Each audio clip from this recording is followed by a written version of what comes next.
Hey everyone, it's been a while since I've done a gear walkthrough, but I'm going to do one today because, as you can see in front of you, I've got a new rifle build for F-Class Open. I just picked this up yesterday from my gunsmith, and this one has been in the works for a very long time. I suppose for a bit of history, the rifle stock in front of you is a Cerus XR, and I came across these a few years ago on various shooting forums, Facebook, etc., and was immediately attracted by the design, the unique appearance of the stock. And there hasn't been a whole lot of reports out there in the wild on the Cerus stocks, but I had heard that they also track extremely well and are made extremely straight on 4-axis CNC machinery by Will McCloskey over in the States, in the US that is. So Will, if you ever end up watching this video, thanks very much, mate. This is the first Cerus stock into Australia, as far as I'm aware. I ordered this stock in 2020, and it took quite some time to get in touch with Will. Actually, Will's a one-man operation, and consequently he's on the machines, on the tools a lot, and getting hold of him, from the other side of the world was surprising. Well, not surprisingly, but it was difficult. Phone messages weren't answered initially, voicemails were left, and so on. Tried to contact Will through Facebook, following his page and the stocks that he's producing, and that didn't produce any results either. And I was sort of just about to give up on the idea of trying to order a Cerus. But then I had a little light bulb moment and noticed that Brian Blake through F-Class Products and Blake Barrels and Co. Was putting out quite a few Cerus rifle builds as full packages. So I got in touch with Brian through Katie Blankenship, who works with him. Katie was a huge help, so massive shout out to Katie for having a chat with Brian, who was kind enough, gracious enough to have a chat with Will, and I was able to make contact with Will from that point forward. Will told me, be prepared to expect a lengthy wait. I said that's absolutely fine. 9 to 12 months to wait for a stock like this. It's similar wait times to the other stocks out there like Macmillan's and Manners and so forth. That's the norm. That's the standard. So I'm happy to wait for what I'm sure will be a world-class product. And I don't know if the video is doing it justice. I've got a little bit of cloud cover coming over just at the moment, and it's sort of spoiling the light. But yeah, the finish on this stock, having had it clear coated, I've had the rails coated in a custom color shift, bluey purple color. So depending on the angle of the light, it sort of changes from purple to a dark blue to sort of try and match the resin, which the resin itself is a blue with purple with black sort of mixed in. You can sort of, if I move in a little closer, you might be able to sort of see the carbon fiber weave underneath it. So I can't remember the exact spec of the timber combination. I ended up getting the stock in August of 2021, and then it's just been a slow process of waiting for bits and pieces to arrive. The action, for example, Borden actions now, there's sort of a 12-month wait on those, certainly getting them to Australia anyway. And then the other part of the equation is waiting for my gunsmith, Matt Peroz, to have a an opening in his already incredibly busy schedule to put something like this together. And as you can imagine, something of this sort of nature, you don't want to be making mistakes when you're inletting and so forth. So Matt was very fastidious with taking the measurements and taking the time to get this just right, because there's a significant cost factor associated with a build like this. So I suppose taking a closer look at the rifle itself, what it's made up of, as per a couple of other videos I've done with my 284 Shaheen, my 300 WSM and 6mm GT. It all starts up front with a barrel tuner.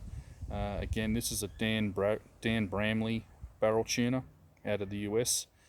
It's very small, it's very light, however it is very neat. It removes minimal material off the barrel, which I like, and my gunsmith Matt is also a fan of. And despite the light weight, I've used other tuners. I've used an EC tuner, I've got an EZEL tuner. This one works just as well as either of those, and has been a joy to use and operate so far. It definitely does what it's supposed to do. So moving back a little here, we'll probably I'll talk about the barrel. So the barrel this one is an Australian-made Maddco barrel, and it's finished at 32 inches. It is a 7mm barrel, button rifled, 6 groove, 8 twist. Maddco, for anyone in Australia watching this, will probably more than likely know Maddco are Australian based up in Toowoomba in Queensland, and they do make a world-class barrel. These things shoot as good as anything coming out of the United States, New Zealand or Europe, or anywhere else in the world that's sort of making barrels. For the people that aren't familiar with Maddco, back in the mid-2000s, around sort of 2007, 2008, 2009 maybe, for several years, Maddcos were actually standard fitment to Accuracy International rifles being produced out of the UK. So that tells you a little bit about their reputation. And going on to the worldwide global shortage of components and things right now, projectiles, primers in particular, barrels are no different. Very, very long wait times to get barrels out of the United States to Australia right now. The big brands, the Bartlands, the Kriegers, the Bruxes, all have significant lead times. Bartlands have blown out to at least 12 months. Kriegers are the same, and Brux are probably not far behind as they continue to grow in popularity as well. There's certain barrels I probably wouldn't use, but if I was going to use anything in Australia, Maddco is one of them. There's one or two other manufacturers in Australia that are producing pretty good barrels. I've got another one on order now through another manufacturer, which I won't go into on this video, but suffice to say, I've got more than enough trust that provided I do my load work up properly, this Maddco will shoot as good as anything I've used before. So getting onto the stock, Will at Cerus does several different types of stocks. He does an FTR stock, he does an ELR long range stock, but of course this one is an F-open stock, and he's got 2 F-open stocks that he does. There's an all timber one without the aluminium rails. That's just I think he refers to it as a Gen 2. And then he's got the Cerus XR, which this one is with the rails. Having got a couple of the Macmillan Kestros ZR stocks, which measure about 2 inches longer than the Cerus XR. I'm a massive fan of the rail component to the stock, particularly when used with my Rodzilla T-Rex coaxial rest. The lower centre of gravity and the rails, I find, just really do make a noticeable difference with dealing with torque under recoil with the rifle. My 300 WSM doesn't exhibit any real torque twist in the Rodzilla, and with that sort of particular stock configuration with the rails. So moving back, I suppose we've got a little bit of colour with this stock. I do like my gear to sort of stand out from the crowd. So I had a pretty specific idea of colours in mind when I placed the order with Will. So there's 4 carbon fibre stringers running through this Cerus stock. And you can maybe just see on the angle perhaps, but there's a layer of carbon fibre just beneath the resin. And the resin colour was a combination of blue, purple and black, just sort of mixed together. I wanted like just a galaxy sort of type effect. And now that it's had several layers of clear coat applied and it's been nicely polished, it's come up looking a treat. So very happy with how it's turned out. I can tell you the outer layer of timber on the stock, that's curly maple, which looks great. I think I've got African wing or Padgewick in the middle, the darker coloured timber, and I think there's maybe a walnut sort of in there as well.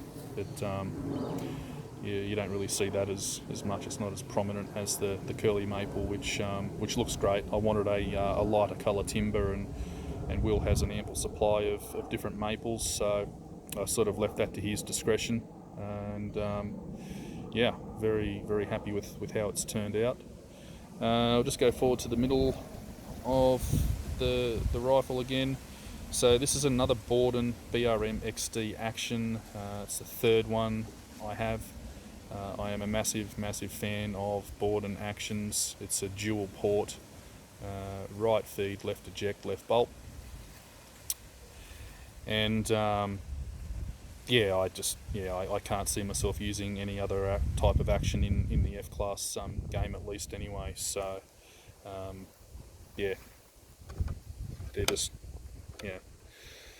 triggers come timed. It's a Triggertech Diamond trigger, which mirrors my other 2. I had the trigger hanger also dipped with the hyper color shift with the bluey purple type of color, just to match the rails. And sitting on top, I've got another March High Master 10-60 by 56 scope. This one I actually got second hand locally in Australia.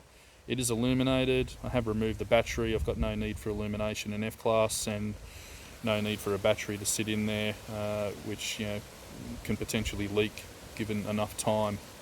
So I got a good deal on it though. The original owner sort of wasn't for him, and moved it on at a good price, and I was in the market for a scope at the time. So this was actually the first High Master I bought, but it's sort of been sitting dormant until this rifle could be put together. It's sitting in a set of Gen 3 March rings, which I got from March Scopes in the UK from Gary Costello. That's his web store. Love the Gen 3 rings. Love the look of them. I figure if I can get March rings with a March scope, why not?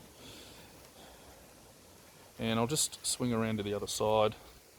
My levelling is taken care of by an LRA digital bubble level. Expensive, yes, but a cinch to use. You can take it on and off with ease. The battery lasts a very long time, and it just makes levelling the rifle really simple and straightforward. And if I need to take it off, I can take it off, and there's no harm done. So very happy with the practicality of it. But you do pay for the privilege, of course, as with anything in this game. moving further back, I was sort of in two minds as to whether to get an adjustable cheek piece with the Cerus stock. The Macmillan Kestros ZRs both have adjustable cheek pieces as by default, as it would happen. I don't use them. I do like to keep my rifle scopes mounted high. I do prefer to sort of keep my head up above the rifle as much as I can without applying too much cheek pressure at all to the stock. So I wasn't initially going to get an adjustable cheek piece, but Will basically said it was sort of neither here nor there for him to machine. It's all programmed into his CNC machinery. So I said, oh, what the heck, better to have it and not need it than need it and not have it. The cheek piece itself, I think it's actually intended to sort of work, depending whether you're left-handed or right-handed. You'd set it up on one side of the stock more than the other. This was a little fiddly to get working, but look, it's very plumb and it's magnetised. And I will say, if you do need to raise it up, as you can see that I'm doing now, pretty easy. Getting behind the rifle, I won't find myself using the adjustable cheek piece at all, but it's there. And at the back, I've got a rad system fitted to the Cerus. I've got the rad systems on my Macmillan Kestros ZRs. I love them. They work. They do take the sting out of the heavier recoiling calibers. I don't really notice it so much with my 284 Shaheen. The 300 WSM, it certainly makes a difference. And when I switch the barrel from the 300 over to the 6mm GT, which is a lovely, lovely little cartridge, I must say, and I'm having a lot of fun with that right now and getting some good results with it. In an F-open setup, the 6mm just has no recoil at all, so it's a pussycat in comparison. So I guess the big question is, what have I actually got this chambered in? I have it chambered in 7mm saum, but not quite. I have wildcatted this. It's just the standard 7mm saum case. It's ADG brass, which is virtually impossible to get in Australia, but I've got a little bit of it, hopefully with some more on the way in the next couple of months. I have wildcatted this though, so it's not going to be a standard saum. There'll be several changes made to the standard case. I do have to trim it back a little bit. I do have to use a standard die to bump the shoulders back a little bit to create a slightly longer neck. And then during the fire forming process, the shoulders will be blown out to 40 degrees. The sidewalls will be blown out in a similar fashion to a 284 Shaheen. And that's going to give me what I've dubbed a 7mm KWS. So basically it's just a saum improved, really. But I had a custom reamer through JGS made up for this, and subsequently custom dies. I had a custom full length resizing click adjustable die through Whitten Gunworks, and my gunsmith has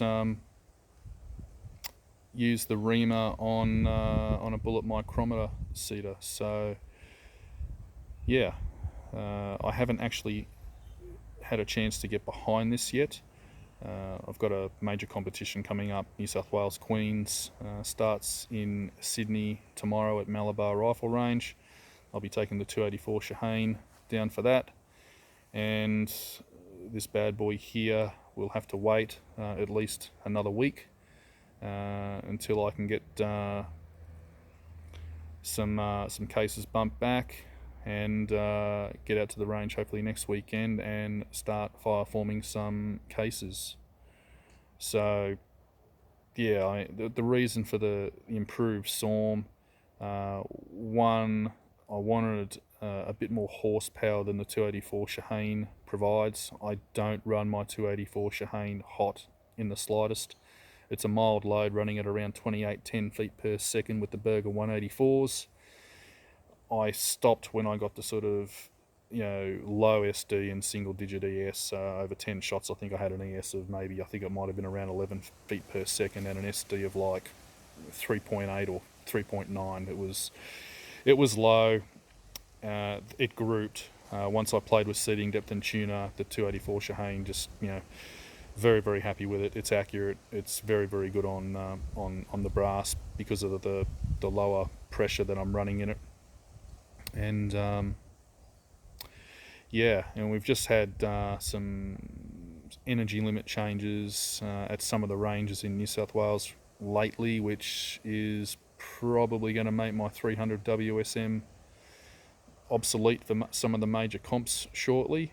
So yeah, the 7 SOM improved sort of will fill that void. I can take the velocity up to the edge of where it's legal, whereas the 300 WSM is over, and it's already over in several states throughout Australia. I knew that going into that particular build.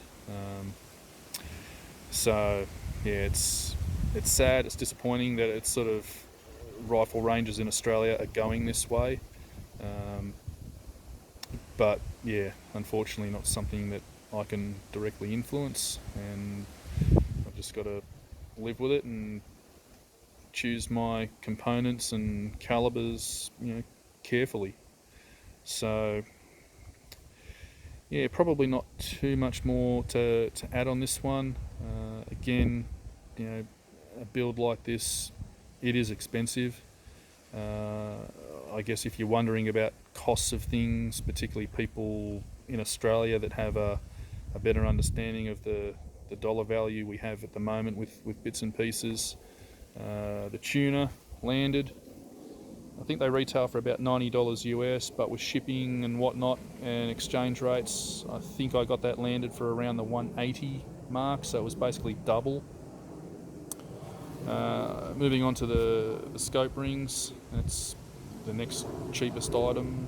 I think they're around between 300 and 400. I can't remember exactly, but I think around the $300 mark gets you into a set of March rings, which again I have no issue paying that type of price. I'm more than happy to pay and wait for as long as it takes to get exactly what I want. The Borden action with the Triggertech Diamond trigger as a package comes in at around 4,000. The March scope with the illumination, not that I use it, brand new, these things are around 4.6, 4.7 at the moment. The rad system, that I did purchase separately to the stock. At the time our exchange rate was a bit stronger with the US, and I think I paid around sort of $550 to get it landed. They are dearer now. I think they'll set you north of 600 if you want one. And the stock. The stock shipped with basically just a barrel channel and a very basic inlet for whatever action you choose to run. That set me back 2,600. And the price has just gone up from there with the painting. That was $600, and the inletting work that my gunsmith Matt had to do as well. Obviously, significant time for him. And again, I'm not complaining about any of this, but if anyone out there is wondering what a build like this sort of costs and what it takes, I'm just trying to give you an idea. If you think you want to go down, like I have, go down the rabbit hole and go all in. For me, none of my builds have been quick to achieve, nor have they been cheap. You can do things cheaper, you can do things quicker, I'm sure, but I'm very particular with what I like and what I want. So therefore, time and money for me, it's, at the end of the day, it's just money.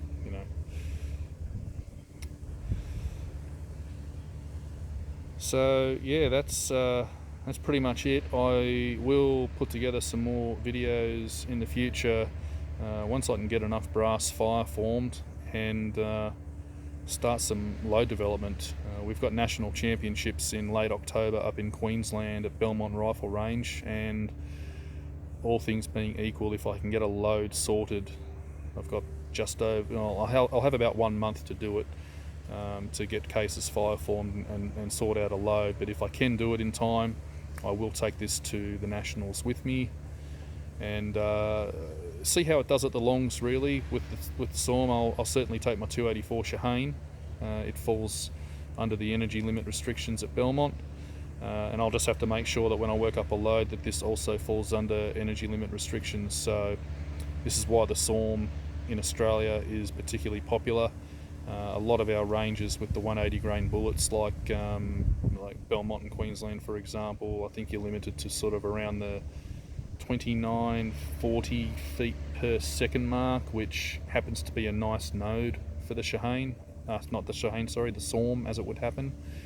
So yeah, we'll see how things go.